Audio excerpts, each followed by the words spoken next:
Hello and welcome back. We have ourselves another student expose, and today we're going to focus on three games which were fairly long games, all about 50 to 60 moves each.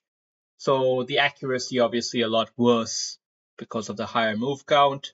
And I think these are good games to analyze because you get to probably see more of the end game shenanigans, which is really important in a game of chess. Let's start out with this first game, which appears to be a total noob game between the players. The student is white. Let's have a look at the game. At this point, you can't obviously tell anything. Looks like a very, very solid game with that. That's a move which falls into a trapped bishop. But he didn't take advantage of it. And, well, the motif is still on. Now white, however, can go for it, but he went with the wrong piece. Now, how do you know which is the right piece to take it with? In all honesty, knight here seems decent, but let's see, why is bishop check better? It's probably better because you have knight here right after. Let's see what the computer thinks. No, not there.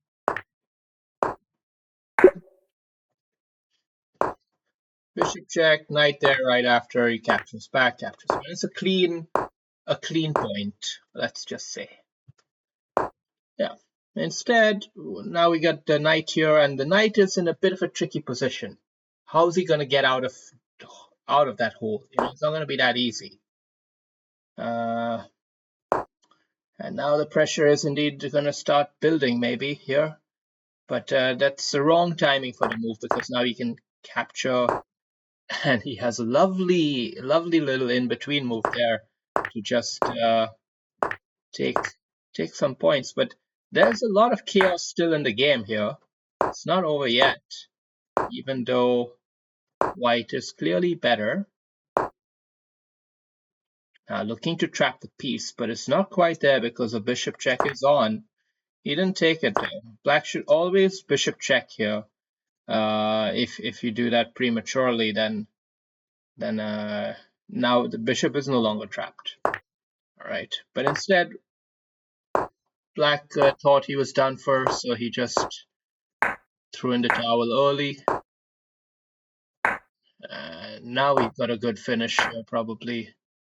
Good little finish. Well, no, not a good little finish at all.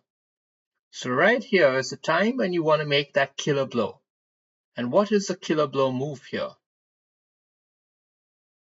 Probably rook here right now. That would be my vote, but computer actually likes queen here. Interesting.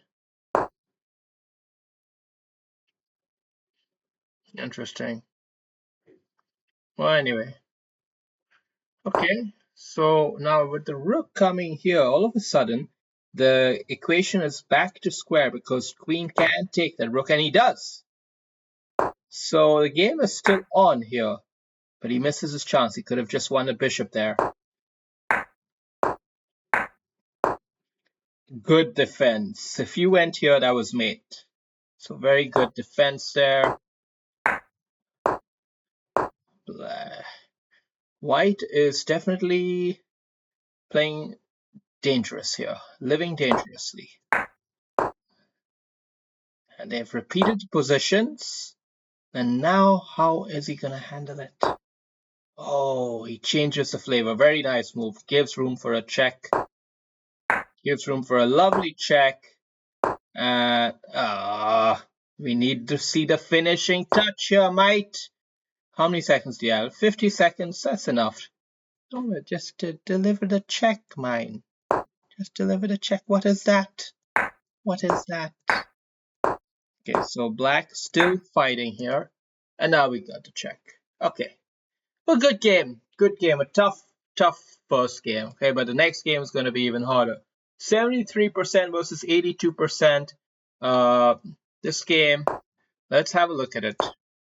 It didn't turn out so well for our student, but we're still going to see and learn from it. Okay. Well, holding on to a nice position here and building up good pressure. Perhaps it was time to take that pawn now. Take that pawn, right? I don't know about this move. This move here is a bit fancy. Oh, the point is deflection to create a check. Nice. Simplifying the game here. It's okay.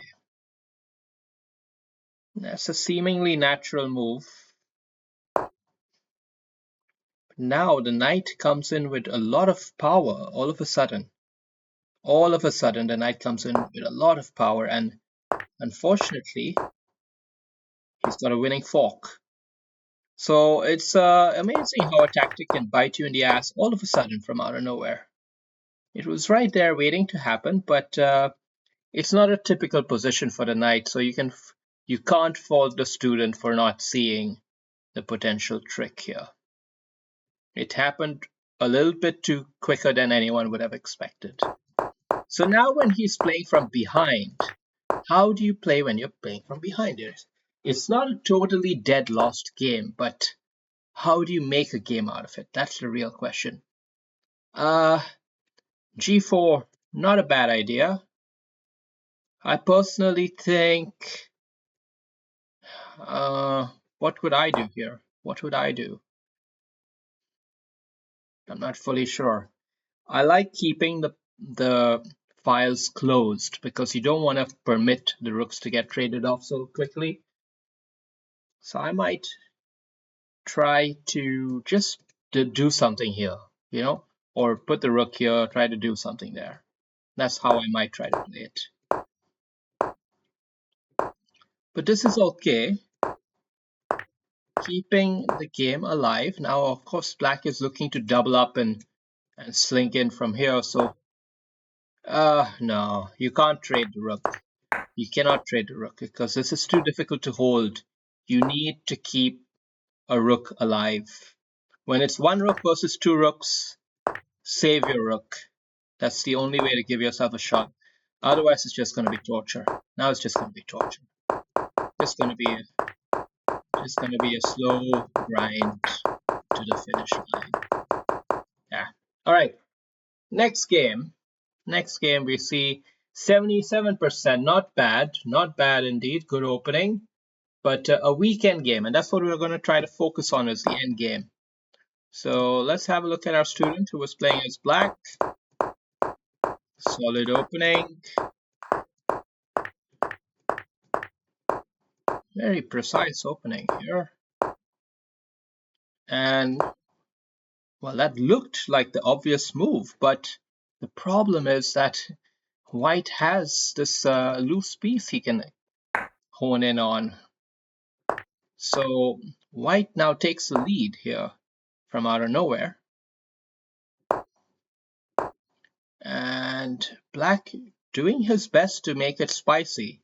He knows he's behind and he's trying to make it spicy. So I respect that. I respect that. It didn't pay off here because he had a loose piece, but I respect the effort. I respect the effort. Okay. But now how does he play? Now when he's so far behind, how does he play? Loses another pawn. Trying to do something. But that's not much you can do here. That's trying to be a bit too cute. He tried to be a bit too cute there, white. But unfortunately, yeah. Well, now it's just a dead game here. So. All right, not much to really analyze. This position is pretty much over. Good games overall. Not sure what kind of salient lesson point we can deliver here, except that keep up with that spirit of spicy play when you're behind. You will, of course, fall into trouble, so you have to watch out for the loose pieces in the position and try to protect those. Anyway, thank you and stay tuned for more.